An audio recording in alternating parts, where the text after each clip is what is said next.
Kalau kita melihat yang ruqyah syar'iyah, itu kalau melihat sejarahnya ini terkait dengan salah seorang kerabatnya Nabi yang bernama Asy-Syifa binti Abdillah bin Abdi Syams Al-Adawi. Jadi Abdi Syams ini itu saudaraan dengan Hashim, buyutnya Nabi. Jadi berarti Abdillah ini masih kategori kakeknya Nabi, ya, keponakan dari Abdul Muthalib. Nah, anak dari Abdillah yaitu Syifa, berarti dia setara dengan ayahnya Nabi. Ya, berarti termasuk dari sepupunya, ya, sepupu ayah Nabi begitu. Maka kok Nabi kepada Asyifa ini bisa manggil bibi lah, Bibi saya. manggil bibi. Nah, Asyifa ini memang sudah sejak masa dahulu itu sering ngejampiin orang, ya, baca-bacain untuk orang, dan itu hal yang sangat lumrah dalam tradisi orang Arab. Biasa. Jadi kalau ada kena sesuatu dibaca-bacain gitu, dibaca-bacain, dan saya rasa juga di semua budaya itu ada, ya, budaya Melayu, bahkan budaya Batak itu ada. Ya kalau Melayu tuh kakek saya biasa kalau ada kena bisa ular tuh ada dibaca-baca Ada gitu. dibaca-baca, Iya. ya kan? Di semua, saya rasa di semua budaya itu ada seperti itu, ya.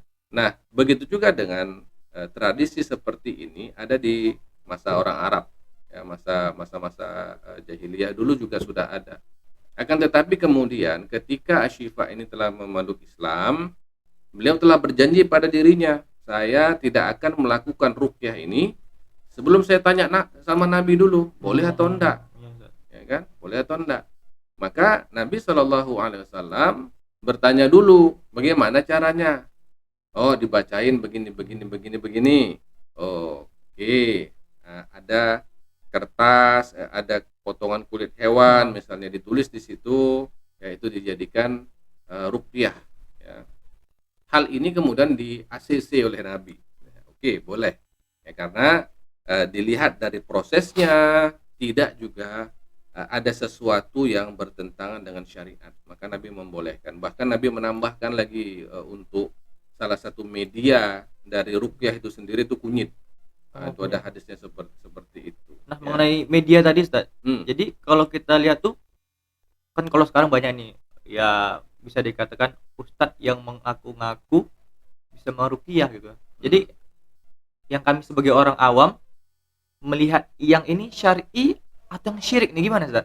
Hmm. Ataukah dari medianya ataukah harus dibacakan bacaannya atau gimana, Ustaz? Nah, baik, itu pertanyaan menarik sebenarnya tuh. Jadi kita tadi sudah tahu ya bahwa dari sisi sejarah memang ada, dan ada orang yang sebelum hadir Islam sudah meruqyah, setelah Nabi hadir dia minta ACC. Oke. Nah, ketika Nabi sudah meng-ACC, tentu Nabi kan melihat proses tadi. Nah, ketika prosesnya tidak bertentangan dengan syariat, tidak menimbulkan kesyirikan, inilah yang disebut dengan ruqyah syariah. Syar'i. Ya. Kalau dalam prosesnya menggunakan media-media ataupun bacaan-bacaan yang mengandung kesyirikan, nah tentu inilah yang disebut dengan ruqyah syirkiyah. Nah, ruqyah yang misalnya tidak menyebut nama Allah tapi pakai nama berhala, Lata, Uzza, atau kalau di dalam tradisi atau budaya di Indonesia menyebutkan nama Begu Ganjang misalnya, ya kan, hantu blau dan segala macamnya. Nah, tentu ini menjadi ruqyah yang syirkiyah. Itu satu. Yang kedua, tentu media-media nanti. Media yang digunakan itu tentu haruslah sesuatu yang sifatnya boleh digunakan oleh umat Islam. Artinya bukan benda yang najis, bukan benda yang haram untuk digunakan. Misalnya ya pakai tulang babi misalnya katanya kan, ataupun rantai babi misalnya, ya kan, atau tanduk tanduk babi, itu nggak bisa. Ya, karena walaupun dia bukan, mungkin jampi-jampinya nggak ada kesyirikan, tapi media yang digunakan itu benda yang haram, maka ini bukan termasuk dari ruqyah yang syariah itu sendiri. Nah, ada nih Ustaz yang menarik tentang orang beruqyah. Jadi ada yang mereka tuh seolah-olah nampak atau bisa melihat jin. Hmm. Bisa melihat jin. jin itu ada nih, ini jin harimau umpamanya, Hmm, orang yang mau diruqyah gitu kan. hmm, Apakah benar Ustaz? Soalnya setahu kami juga bahwa kalau dia bisa melihat jin itu ada bantuan jin lain gitu Ustaz. hmm. Masya Allah. Memang eh, ini termasuk salah satu apa namanya ya, salah satu eh, bisikan atau talbisul iblis ya, tentang terkait dengan masalah rukyah. Rukyah itu ya, enggak seperti seperti sinetron yang mesti didramatisir ya, ketika ustadznya baca astagfirullah, baca ayat kursi Allahullah langsung menjerit-jerit lompat ke sana ke sini. Enggak seperti itu sebenarnya. Rukyah itu ya bacaan ayat-ayat Al-Qur'an yang biasa kita baca, dan efeknya juga enggak juga mesti seperti itu ya. Nah, ketika ada yang mengatakan bisa melihat jin atau tidak bisa melihat sesuatu yang lain begitu, wallah alam kita nggak pernah tahu ya. Akan tetapi secara normal sebenarnya ndaklah perlu harus sampai bisa melihat untuk bisa meruqyah ya, karena toh pada akhirnya manfaat atau kemujarapan dari ruqyah itu sendiri bukan tergantung dari orangnya, tapi tergantung dari ridho Allah Subhanahu wa taala. Kan itu dia. Jadi tidak masalah bisa ngelihat nggak bisa ngelihat. Kalau mungkin dia ada kelebihan dari Allah bisa melihat, Allah alam. Bisa saja dia mengatakan demikian. Seperti karomah begitu Ustaz ya. Boleh jadi karomah, tapi kita takut sebagai istidraj, itu kita takut. Ya, karena karomah dengan istidraj ini apa bedanya Beda tipis. setipis kulit bawang.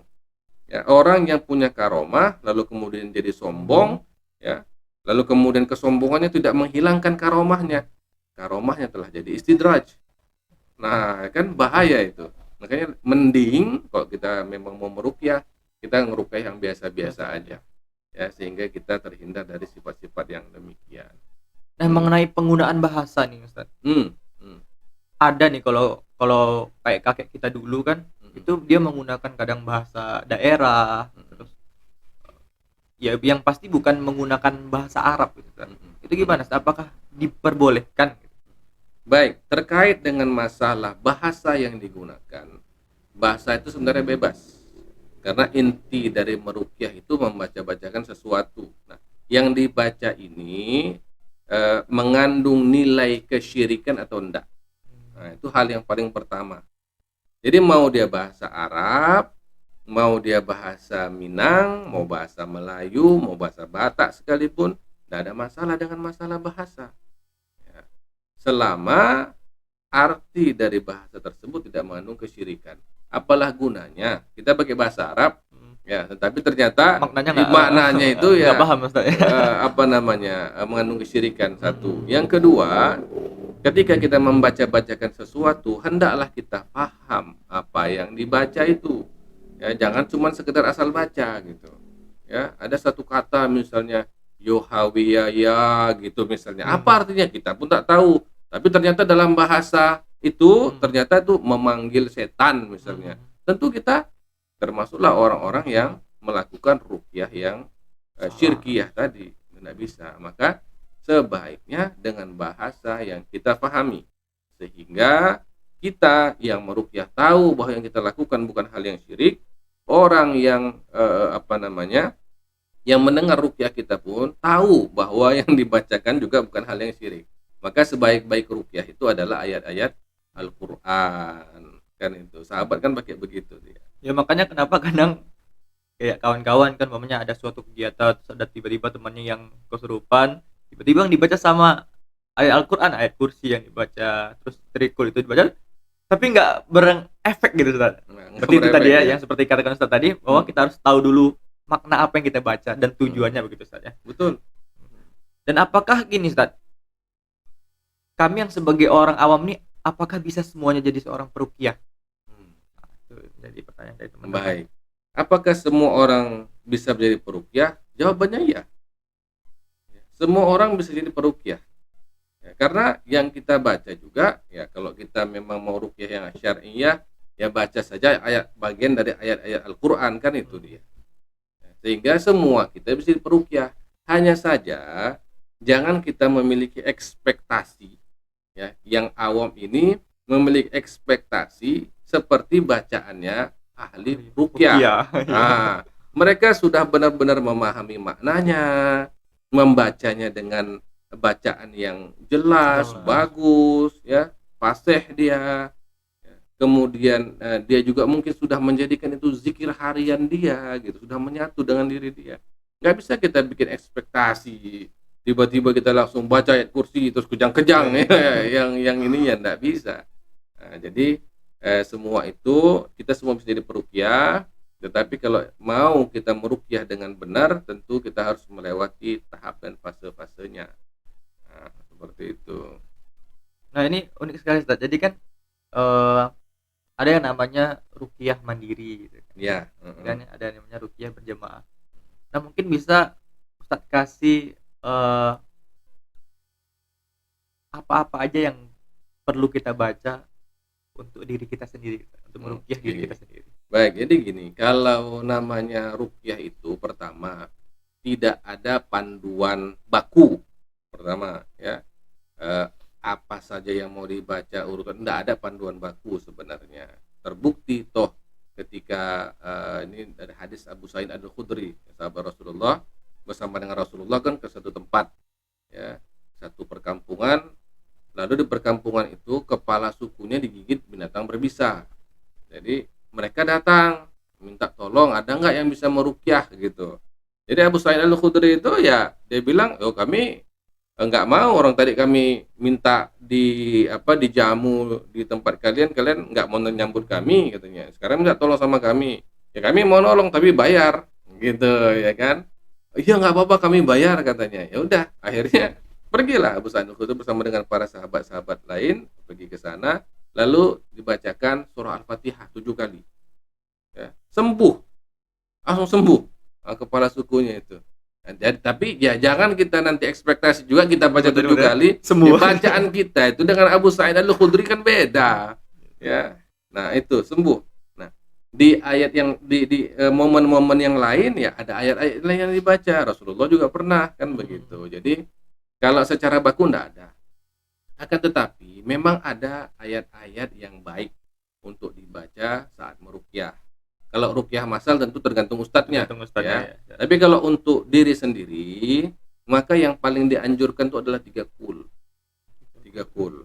Pasti Karena hafal semua tuh ya. kita hafal semua, Iya. cuma kita harus perbaiki bacaannya, ya kan? Jangan qul wallahu ahad, Allahu samad. Nah, kan itu nggak jadi dia itu. Tapi baca dengan baik, dengan fasih. Nah, 3 qul ini saya mungkin bisa memberikan sedikit ya gambaran. Kalau mau meruqyah mandiri itu ketika kita membaca qul huwallahu ahad itu bisa pegang ke arah perut. Oh, berarti Perut ya semacam dikusuk-kusuk perutnya sambil membaca qul huwallahu ahad dengan penuh keyakinan ya. Kemudian 3 kali itu dibaca. 3 kali. 3 kali. Kalau udah terasa ada semacam mual, tambah. Oh, begitu. Berarti itu efeknya ya? Berefek. Itu berefek. Nah, kemudian kalau baca 3 kali tidak ada terasa apa-apa, boleh pindah ke arah dada. Nah, dada kita kusuk-kusuk juga, ya. Nah, kita membaca surah Al-Falaq. Berarti tadi Al-Ikhlas dulu, kemudian Al-Falaq.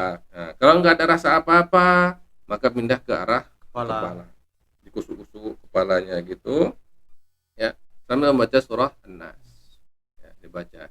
Kalau ada terasa pusing, nah, itu berarti ada sesuatu, dari something there, ada sesuatu di situ. Berarti Kita tambah lagi apa, ya? tambah lagi. Ya, sampai kapan? Sampai kita merasa lega. Apakah leganya itu setelah muntah atau nggak pakai muntah? Kadang-kadang ada yang bisa langsung lega, ada yang muntah dulu dia. Ya, muntah ya kan. Nah, itu seperti itu. Ruqyah mandiri dan ini sangat baik, sangat bagus untuk diri kita. Ya, kapan dilakukan? Sebelum tidur malam bagus. Sebelum tidur malam ya. Sebelum tidur malam. Langsung jadi teman-teman di rumah tadi sudah dipraktekkan oleh Ustadz gimana cara meruqyah mandiri ya. Jadi pertama perut kita kusuk-kusuk Ustadz ya. Kita bacakan Al-Ikhlas 3 kali. Kalau dia berefek berarti ditambah gitu ya. Ditambah. Kemudian yang kedua dada dikusuk-kusuk dengan membaca Al-Falaq. Nah, kemudian kepala dengan membaca An-Nas. Nah, ada kejadian yang menarik Ustadz. Jadi saya dulu pernah melihat orang di ruqyah gitu kan. tapi jin yang di dalam orang tersebut malah memperbaiki bacaan dari si peruqyah. Itu gimana Ustaz? Apakah yang masuk jin Islam itu bisa mengganggu juga atau bagaimana? Ada, sesungguhnya jin itu memang dia itu jin ini kan termasuk makhluk yang pintar ya. Kalau hafal ya hafal. Hafal ya. Tetapi begitulah ketika bacaan Quran hanya di lisan saja, tidak sampai dia ke dalam hati, maka memang Al-Quran ini nggak akan ada manfaatnya sama sekali gitu. Apalagi dia membaca mungkin dalam keadaan nggak berwudu, atau mungkin wudhunya kurang sempurna, atau dia membaca dengan tajwid yang tidak pas. Tentu Al-Quran ini tidak menjadi ma huwa syifa'u wa rahmatul lil mu'minin, ya kan? Nah, kan itu dia. Tapi kalau dibaca dengan baik, tuh dibaca dalam keadaan berwudu, kemudian dibaca dengan fasahah yang bagus, direnungi dengan maknanya, yang jin-jin yang mau itu nggak akan sanggup dia sampai akhir bacaan kita. Itu dia. Cukup menarik sekali pembahasan itu ya. Cuman teman-teman, karena waktu kita terbatas dan sudah mau masuk sholat asar, dan insyaallah video ini akan kita upload di akun YouTube Pramah Riau. Dan kemudian teman-teman bagi yang pengen request untuk kedepannya kita pengen bahas apa lagi nih, nah boleh komentar di kolom komentar, di DM Instagram ataupun di komentar di YouTube Pramah Riau. Ya Ustaz, terima kasih. Boleh saya kata-kata terakhir? Boleh Ustaz. Baik. Jadi begini, terkait dengan masalah ruqyah ini juga para sahabat Pramah sekalian, bahwasanya yang namanya ruqyah itu harus semata-mata berharap kepada Allah. Tetapi menerima upah ruqyah itu boleh, itu halal. Ya, halal. Ya, tidak ada salah. Jangan kalau ada ustadz yang mau ruqyah terus dia meminta sesuatu imbalan, boleh. Abu Sa'id Al-Khudri menerima imbalan itu. Bahkan Rasulullah juga mengokikan, mengasisi untuk menerima itu, jadi nggak masalah. Nah, yang perlu saya tekankan adalah ketika kita meminta untuk diruqyah oleh seseorang, maka perlakukanlah orang itu dengan sebaik-baiknya, dimuliakan. Kadang saya melihat fenomena kalau orang berobat ke dokter, mau dia bayar mahal, tapi ketika diruqyah ngasih benar-benar sukarela sekali gitu. Sukarela sekali gitu. Ya, ini sangat keliru. Muliakan dia, jadikan bahwa uang yang kita kasih itu sebagai sedekah. Oke. Jadi sedekah. Ini sedekah untuk ustadz ini. Lah, kalau kita sudah sedekah, itu kan amal soleh. Amal soleh ini bisa menjadi wasilah untuk kesembuhan dia gitu. Jadi jangan hitung-hitung gitu. Ini kalau sama ustadz nih cukuplah segini aja gitu. Ini benar-benar keliru. Ya. Jagalah niat para ustadz peruqyah agar mereka benar-benar ikhlas. Yang mereka ikhlas untuk membantu, lalu ketika mereka mendapatkan itu mereka benar-benar alhamdulillah rezeki dari Allah. Kan begitu. Ya, kalau terlalu sedikit, ini terlaluan. Ya, sungguh keterlaluan. Baik, mungkin itu yang ingin saya sampaikan dan tekankan. Kalau memang niat minta diruqyah sama orang, beri yang banyak. Gitu. Beri yang banyak. Beri yang banyak ya, tapi ikhlas. Niatkan sedekah. Lalu setelah bersedekah kepada Ustaz, berdoa kepada Allah, ya Allah, aku telah sedekah. Ini amal soleh, aku berwasilah dengan amal soleh tadi. Nah itu baru pas dia. Ini ngasih seikhlasnya. Jangan lebih bagus kan Zat? Banyak tapi ikhlas. Banyak dan harus ikhlas ya. Daripada sedikit nggak ikhlas ya. Udah sedikit nggak ikhlas lagi. Masya Allah, ya luar biasa sekali pembahasan kita hari ini. Insya Allah bakal kita lanjutkan di pertemuan berikutnya. Jangan lupa pantengin terus akun Instagram Pramah Riau dan Facebook juga Pramah Riau, kemudian jadi YouTube Pramah Riau. Terima kasih Ustaz. Ya, kita akhiri. Assalamualaikum warahmatullahi wabarakatuh. Waalaikumsalam warahmatullahi wabarakatuh.